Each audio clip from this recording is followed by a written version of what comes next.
आज हम पढ़ाएंगे मगध साम्राज्य। पिछले वीडियो में हमने जैन धर्म के बारे में पूरा बताया है। आज शुरू करेंगे मगध साम्राज्य। शुरू करने से पहले दोस्तों आपको ये बता दें कि आप लोग वीडियो को पूरा देखा करिए और अच्छा लगे तो लाइक करिए, शेयर भी करिए और चैनल को सब्सक्राइब करना ना भूलें। तो बस अब शुरू करते हैं मगध साम्राज्य। सबसे पहले हम बताएंगे मगध साम्राज्य के जो संस्थापक हैं ये कौन है। मगध साम्राज्य के संस्थापक बृहद्रथ माने जाते हैं। मगध साम्राज्य के संस्थापक बृहद्रथ हैं। और मगध साम्राज्य इतना बड़ा साम्राज्य कैसे बना, इसका विस्तार कारण क्या थे, तो इसके दो कारण थे। मगध का उदय इतने तेजी से हुआ तो इसके दो कारण थे। पहला था राजनीतिक, दूसरा था आर्थिक कारण। आर्थिक कारण का मतलब ये हुआ कि जो मगध की जितनी राजधानियां बनाई गई, मगध की 3 राजधानियां बनाई गई। मगध की पहली राजधानी तो राजगिरी बनाया था बिंबिसार ने, दूसरी राजधानी पाटलिपुत्र ने और तीसरी जो बनाई गई थी वैशाली बनाई गई थी। तो ये तीनों राजधानियां कहाँ पे बनाई गई थी, तो ऐसे क्षेत्र था जो कि गंगा नदी और सोन नदी के बीच का क्षेत्र था। तो आर्थिक कारण में हम आपको ये बता दे रहे हैं कि जो गंगा नदी और सोन नदी के बीच का क्षेत्र था ये इसे दोआब का क्षेत्र बोलते हैं। दो नदियों के बीच के क्षेत्र को दोआब का क्षेत्र बोलते हैं। तो दोआब के क्षेत्र था, इसलिए वहां पर बाढ़ आती थी जब, तो बाढ़ के समय में जब नदी की पानी जब किनारे में आता था तो वहां घास फूस से एक नई मिट्टी का निर्माण होता था जिसे काली मिट्टी बोलते हैं। उस मिट्टी को एक नाम और बोलते हैं खादर एवं बांगर मिट्टी। खादर एवं बांगर मिट्टी, खादर एवं बांगर मिट्टी। तो ये खादर एवं बांगर मिट्टी ऐसी मिट्टी, इसमें उपजाऊ अनाज की उपजाऊ अधिक होती है। इस मिट्टी में, किसमें, खादर एवं बांगर मिट्टी में तो उपजाऊ अधिक होता था, तो वहां पर बाजार भी अधिक लगते थे। और इस कारण से जितने भी राजधानी बनाई गई, 3 राजधानी, तीनों राजधानियां 2 नदियों के बीच, गंगा एवं सोन नदियों के बीच के क्षेत्र था। इसीलिए यहाँ का एक आर्थिक कारण ये भी था मगध के उत्कर्ष का, जिससे यहाँ पे उपजाऊ अधिक होता था। चलिए बात करते हैं हम मगध के जो वंश थे। मगध में कुल 4 वंश थे। यहाँ पे हमने नोट किया है, लिखा है मगध के वंशों का क्रम। मगध में पहला वंश जो था हर्यक वंश था। और पहला वंश जो हर्यक वंश था, इसके जो संस्थापक थे, अभी आगे हम बताएंगे एक वंश करके डिटेल्स में। तो इस हर्यक वंश के जो संस्थापक थे ये थे बिंबिसार। और ये 544 ईसा पूर्व में हर्यक वंश की स्थापना की है। किसने? बिंबिसार ने। पहला वंश ये था। और मगध साम्राज्य के वंशों के क्रम में दूसरा वंश जो था शिशुनाग वंश। इसके संस्थापक शिशुनाग हैं, जो कि 412 ईसा पूर्व में इसकी स्थापना किए थे संस्थापक। और तीसरा था नंद वंश। अभी आगे चल के हम एक वंश को डिटेल्स में बताएंगे। नंद वंश के संस्थापक महापद्मनंद है। और चौथा है मौर्य वंश। मौर्य वंश के संस्थापक चंद्रगुप्त मौर्य हैं। तो सबसे पहले हम लोग पहले हेडिंग डाल लिए हर्यक वंश। हम बताते चल रहे हैं, आप लोग नोट भी करते चलिए। एक नोटबुक बना लीजिए जिससे कि आपको आसानी होगी, पढ़ने में आसान होगा। और देखिए हर्यक वंश पहला वंश था। ये मगध साम्राज्य के वंशों के क्रम में पहला वंश था हर्यक वंश। और हर्यक वंश का जो स्थापना हमने संस्थापक बताया था बिंबिसार ने, 544 ईसा पूर्व में बिंबिसार ने हर्यक वंश की स्थापना किया। उसके बाद राजधानी जो बनाई हर्यक वंश के जो राजा थे सर्वप्रथम बिंबिसार, इसने अपनी राजधानी राजगिरी को बनाया। हमने महाजनपद काल में बताया था कि राजगिरी और गिरिब्रज ये किसकी राजधानी थी? मगध की राजधानी थी। तो मगध की राजधानी राजगिरी बनाया किसने? बिंबिसार ने। बिंबिसार ने 3 विवाह किए। बिंबिसार ने 3 विवाह किए। किससे किससे? देखिए पहला विवाह जो था महाकोसला देवी थी। ये कौशल वंश की राजकुमारी थी। कौन? महाकोसला देवी। ये पहला विवाह बिंबिसार ने महाकोसला देवी से किया था। ये महाकोसला प्रसेनजीत की पुत्री थी। प्रसेनजीत की, ये क्वेश्चन में पूछा गया। प्रसेनजीत प्रसेनजीत की पुत्री थी। कौन? महाकोसला देवी।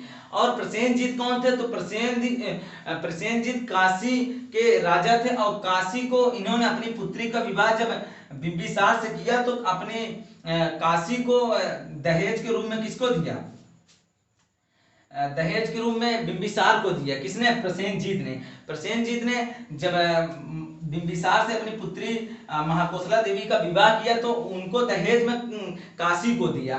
तो इस प्रकार से पहली जो विवाह किए थे महाकोसला देवी से किया था बिंबिसार ने, और दूसरा विवाह किससे किया? चेल्लना से। चेल्लना जो वैशाली के राजा चेटा की पुत्री थी। वैशाली के राजा चेटा की पुत्री चेल्लना थी। और दूसरी राजकुमारी थे ये इनकी जो विवाह किए थे, और तीसरी राजकुमारी से विवाह किए थे ये क्षेमा, जो कि मध्य पंजाब की राजकुमारी थी। तो इस प्रकार बिंबिसार में मगध का पहला ऐसा व्यक्ति था जिसने व्यवहारिक तौर पे अपने साम्राज्य का विस्तार किया है। तो इस प्रकार से इनको 3 राजकुमारियों से विवाह भी किया था। तो इनका एक ये भी नीति था, इनका 2 नीति था। बिंबिसार के 2 नीति थी। यहाँ पे हमने बताया है इनकी 2 सफल नीति थी। पहला नीति क्या था? युद्ध नीति था, और दूसरा नीति था विवाह नीति। अब विवाह नीति हमने आपको बता दिया है कि किस तरह पे व्यवहारिक तौर पर इन्होंने अपने साम्राज्य का विस्तार किया है। और दूसरा जो युद्ध नीति है, युद्ध नीति में इन्होंने जो अंग महाजनपद था इसको इनका सफल युद्ध था। इसको अपने इनके शासक अंग के शासक कौन थे? बृहदत्त थे। बृहदत्त मतलब कि उनके शासनकाल में इन्होंने अंग पर आक्रमण किया और वहां के राजा जो थे उनको हरा करके अंग को मगध में मिला लिया। किसने? बिंबिसार ने। तो इनकी ये युद्ध नीति पहली, इन्होंने मात्र एक ही जनपद को, महाजनपद काल में से एक ही जनपद को इन्होंने अपने मगध में मिलाया था, वो था अंग। अंग के राजा बृहदत्त थे और इनकी 2 ही नीति थी, दोनों नीति सफल नीति थी, इसीलिए हमने लिखा है दो सफल नीति। अब बात करते बिंबिसार जो था, बिंबिसार के दरबार में जो एक प्रसिद्ध राजवैद्य था, बिंबिसार के जो दरबार में प्रसिद्ध राजवैद्य था, यही राजवैद्य, इसका नाम क्या था? जीवक। आपको मैंने गौतम बुद्ध के जीवन में मतलब गौतम बुद्ध पढ़ाया, बौद्ध धर्म पढ़ाया। बौद्ध धर्म में जो गौतम बुद्ध जब बीमार पड़े थे तो उनके देखभाल के लिए यही राजवैद्य, यही वैद्य जीवक यही गया था उनके मतलब इलाज के लिए, इनके इलाज करने के लिए। और एक जगह पे इनका इस राजवैद्य जीवक का उल्लेख हुआ है, वो थे अवंती के राजा। अवंती के राजा जब बीमार हुए थे, अवंती के राजा जब बीमार हुए थे तो अवंती के राजा जब बीमार पड़े थे तो उनके भी जीवन में इनका ये गए थे, उनका बीमार पड़े थे तो उनका लोगों को सेवा के लिए ये जीवक भेजा गया था। कौन? प्रसिद्ध राजवैद्य जीवक था बिंबिसार के दरबार का।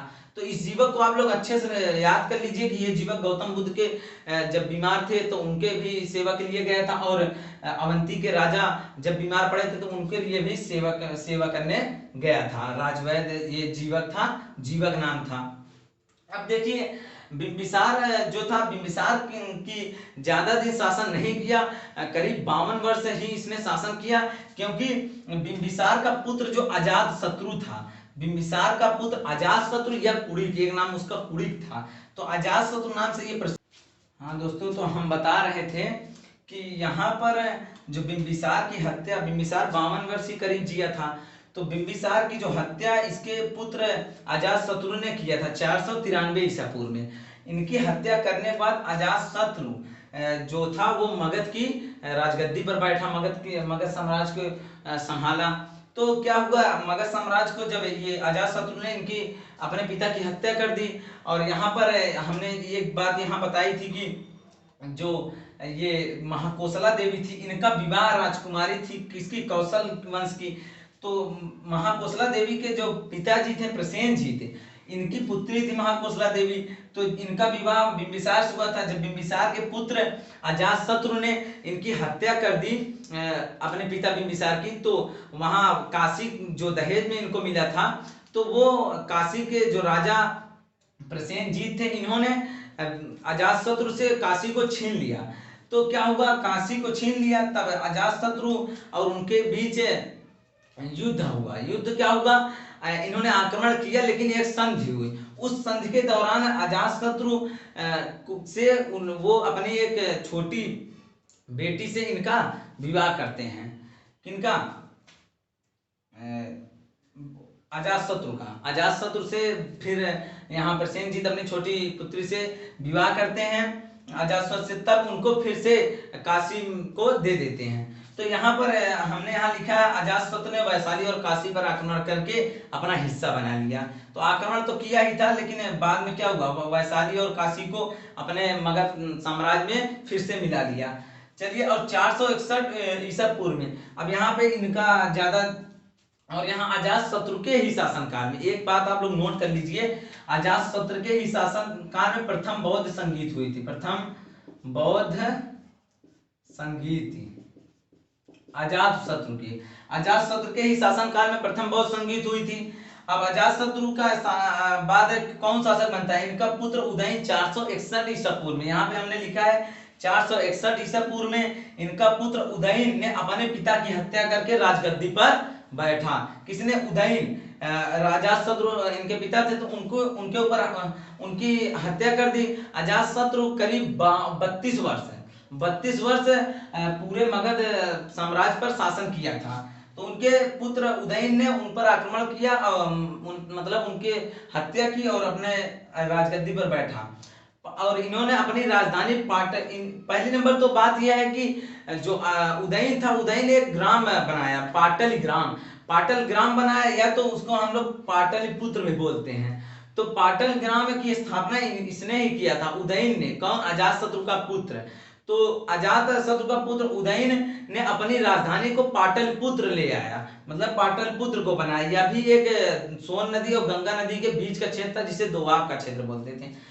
तब यहाँ पर बस इतना ही। इसके बाद क्या होता है, अब आता है शिशुनाग वंश। शिशुनाग वंश। अब यहाँ पे हम आगे बता देते हैं कि जो हर्यक वंश था, हर्यक वंश के अंतिम जो अंतिम शासक थे कौन कौन थे। एक इनके बाद अनिरुद्ध होता है, इनके बाद उदयन के बाद एक होता है हर्यक वंश का शासक, जिसको हम लोग कहेंगे अनिरुद्ध है। आप लोग नोट कर लीजिए, अनिरुद्ध है। और इनके बाद जो आता है उसका नाम होता है मुंडक। ये दोनों के आने के बाद उदयन का पुत्र आता है, उसका नाम होता है नागदशक। ये होता है हर्यक वंश का अंतिम शासक, नागदशक।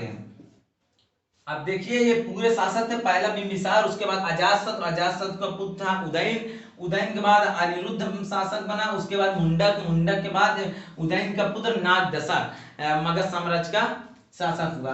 तो ये नागदशक को आगे चल के जब हमें यहाँ शिशुनाग पढ़ाएंगे, शिशुनाग ने इनको 412 ईस्वी में ये देखिए शिशुनाग 412 ईस्वी में शिशुनाग वंश की स्थापना करता है। तो 412 ईस्वी में नागदशक को पराजित करके शिशुनाग ने शिशुनाग वंश की स्थापना किया। तो चलिए पढ़ते हैं शिशुनाग वंश, बात करते हैं शिशुनाग वंश की स्थापना। यहाँ पे हमने बता दिया था शिशुनाग वंश की स्थापना जो की शिशुनाग ने किया था। तो अब शिशुनाग वंश के ने अपनी राजधानी, शिशुनाग जो था ये अपनी राजधानी वैशाली को बनाया, यहाँ पाटिल ग्राम से ले जाकर के, पाटलिपुत्र से ले जाकर के वैशाली को अपनी राजधानी बनाया। तो वैशाली भी एक ऐसा क्षेत्र जो थी गंगा और सोन नदी के बीच का क्षेत्र था, जिसे हम दोआब का क्षेत्र बोलते हैं। तो ये रही तीनों राजधानियां। इसके बाद अभी हम बताएंगे आगे चल के वैशाली के बाद फिर से पाटलिपुत्र कैसे आ जाती है इनका राजधानी। तो यहाँ शिशुनाग ने अवंती को मगध में मिलाया। शिशुनाग जो था ये अवंती को अपने साम्राज्य में मिला लिया था।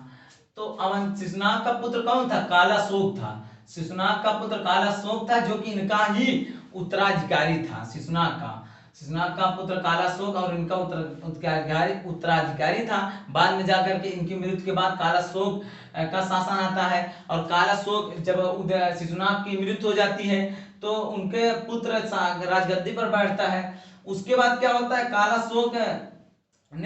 कालाशोक के ही शासनकाल में द्वितीय बौद्ध संगीत हुई थी। यहाँ पे हमने प्रथम बौद्ध संगीत बताया था कि अजातशत्रु के शासनकाल में हुआ था, और द्वितीय बौद्ध संगीत ये कालाशोक के ही शासनकाल में हुआ।